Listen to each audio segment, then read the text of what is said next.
بلال رضی اللہ تعالی عنہ ایک جلیل القدر صحابی اور نبی کریم صلی اللہ علیہ وآلہ وسلم کے خادم خصوصی تھے۔ حبشہ کے رہنے والے تھے، اس لیے آپ کو بلال حبشی بھی کہا جاتا ہے۔ بعث نبوی کے آغاز میں آپ امیہ بن خلف کے غلام تھے۔ جیسے ہی آپ نے کلمہ حق سنا اور اسلام کی دعوت سے روشناس ہوئے، آپ نے فوراً لبیک کہا اور اسلام قبول کر لی۔ ظالم آقا اطلاع ملتے ہی مشتعل ہو گیا، کیونکہ اسے دین حق اور نبی کریم صلی اللہ علیہ وآلہ وسلم کی ذات گرامی سے شدید بغض تھا۔ حضرت بلال رضی اللہ تعالی عنہ کو اسلام سے برگزشتہ کرنے کے لیے انہوں نے ہر طرح کے مظالم ڈھائے۔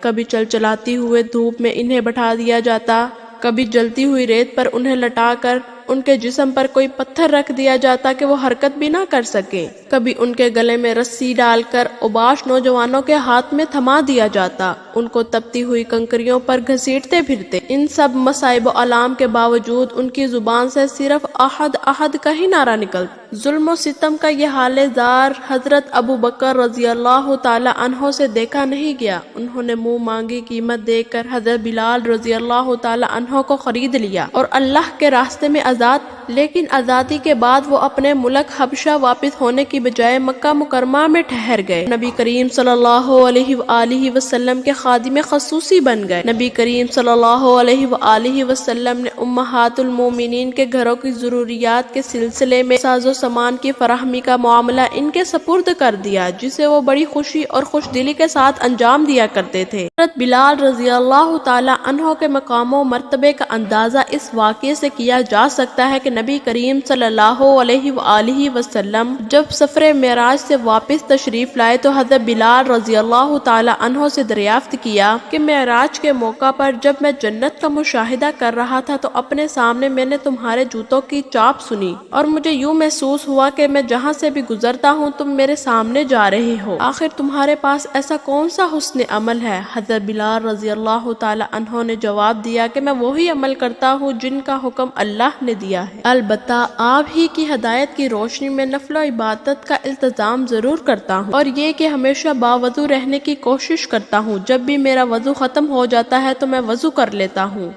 اور وضو کے بعد تحیات وضو کے طور پر 2 رکعت نماز پڑھ لیتا ہوں۔ یوں تو حضرت بلال رضی اللہ تعالی عنہ کی بہت سی خصوصیات ہیں، لیکن آپ کی امتیازی خصوصیت یہ تھی کہ آپ کو مؤذن رسول صلی اللہ علیہ وآلہ وسلم اعزاز حاصل تھا۔ ہجرت کے بعد جب نماز کے لیے بلانے کے طریقے پر مشورہ کیا گیا تو عبداللہ بن زید کا خواب سن کر حضور اکرم صلی اللہ علیہ وآلہ وسلم نے کہا یہ اللہ کی طرف سے ہے۔ اس طریقے کو پسند کرتے ہوئے حضرت بلال رضی اللہ تعالی عنہ کو اذان دینے کا حکم دیا۔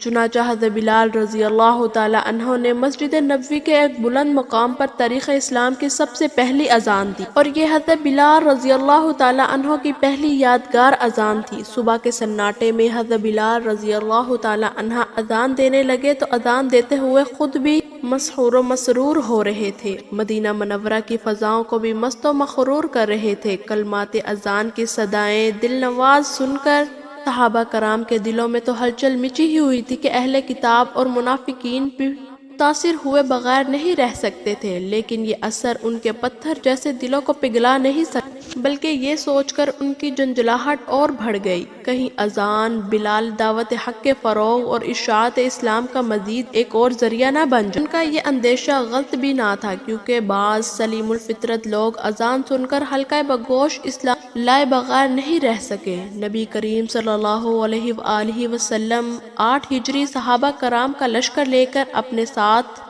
مکہ مکرمہ پہنچے اور کسی خون ریزی قتل و غارت گری کیے بغیر مکہ مکرمہ کو فتح کر لیا۔ فتح مکہ کی کاروائی سے فارغ ہو کر جب نماز کا وقت آیا تو آپ صلی اللہ علیہ وآلہ وسلم نے حضرت بلال رضی اللہ تعالی عنہ کو طلب کیا۔ جب حضرت بلال رضی اللہ تعالی عنہ رسول صلی اللہ علیہ وآلہ وسلم کی خدمت میں ظاہر ہوئے، آپ صلی اللہ علیہ وآلہ وسلم نے ان سے فرمایا وہ خانہ کعبہ کی چھت پر کھڑے ہو کر اذانیں دیں۔ حضرت بلال رضی اللہ تعالی عنہ اذان دینے لگے تو اپنی زندگی کا صبر آزما، اذیت ناک ماضی، نیز درخشندہ حال یاد کر کے خود ان پر رخت طاری ہو گیا۔ نبی کریم صلی اللہ علیہ وآلہ وسلم کے تاثر کا بھی یہی عجیب و غریب حال تھا۔ صحابہ کرام رضی اللہ تعالی عنہ بھی بے حد متاثر ہو رہے تھے۔ باشندگان مکہ کے دلوں پر دہشت اور گھبراہٹ کی کیفیت طاری تھی۔ وہ یہ سوچ کر حیران و پریشان ہو رہے تھے کہ امیہ بن خلف کا مجبور و مظلوم غلام آج خانہ کعبہ کی چھت پر اذان دے رہا ہے اور سننے والے کے دل کو تڑپا رہا ہے۔ یہ تھی حضرت بلال رضی اللہ تعالی عنہ کی دوسری یادگار اذان۔ جب نبی کریم صلی اللہ علیہ وآلہ وسلم کا انتقال ہوا تو سب سے زیادہ متاثر اور مغموم ہونے میں حضرت بلال رضی اللہ تعالی عنہ بھی تھے۔ دیار مدینہ میں سرکار مدینہ ان کی آنکھوں سے اوجھل ہو گئے، ان کی آنکھوں میں اندھیرا چھانے لگا، زندگی اجیارن ہو گئی اور انہیں یوں محسوس ہو رہا تھا کہ مسجد نبوی دور و دیوار سوگوار ہے۔ اب مدینہ کی گلیوں میں رونق باقی نہیں رہے گی، ہر طرف اداسی چھائی ہوئی تھی۔ مدینہ منورہ میں کہیں بھی ان کے دل کو چین و سکون نہیں مل رہا تھا، نہ گھر میں کوئی تسلی کا سامان نظر آتا، نہ باہر اطمینان حاصل ہو رہا تھا۔ حب کی جدائی کا زخم اس قدر گہرا تھا وہ کسی طرح بھی مندمل نہیں ہو رہا تھا۔ اس طرح مسلسل سے تنگ آ کر حضرت بلال رضی اللہ تعالی عنہ نے آخر یہ فیصلہ کیا کہ وہ کچھ عرصہ کے لیے مدینہ منورہ سے باہر چلے جائیں گے۔ چنانچہ مدینہ منورہ کی یاد اپنے پہلو میں لیے ہوئے دمشق کی طرف روانہ ہوئے، لیکن ان کے تصور میں مدینہ ہی مدینہ تھا۔ سرکار مدینہ کو یاد کر کے ان کا سینہ شک ہوا جا رہا تھا۔ دمشق میں رہتے ہوئے ابھی تھوڑا ہی عرصہ گزرا تھا کہ ایک شب خواب میں نبی کریم صلی اللہ علیہ وآلہ وسلم کی زیارت نصیب ہوئی۔ آقا نامدار صلی اللہ علیہ وآلہ وسلم ان سے فرما رہے تھے کہ اے بلال، ہم تم کو چھوڑ کر کہاں چلے؟ ہم سے ناراض ہو گئے؟ بیدار ہو کر وہ فوراً دمشق سے مدینہ کے لیے روانہ ہو گئے۔ باشندگان مدینہ کو حضرت بلال رضی اللہ تعالی عنہ کی واپسی کا حال معلوم ہوا تو انہوں نے بڑے خلوص و محبت کے ساتھ ان کا استقبال کیا۔ بلال رضی اللہ تعالی عنہ مدینہ پہنچے تو فطری طور پر اہل مدینہ کے دلوں میں یہ خیال پیدا ہوا کہ نبی کریم صلی اللہ علیہ وآلہ وسلم کے حیات طیبہ میں جب حضرت بلال رضی اللہ تعالی عنہ جس طرح اذان دیا کرتے تھے اسی طرح پھر سے اذان کا سلسلہ شروع کر دیں گے۔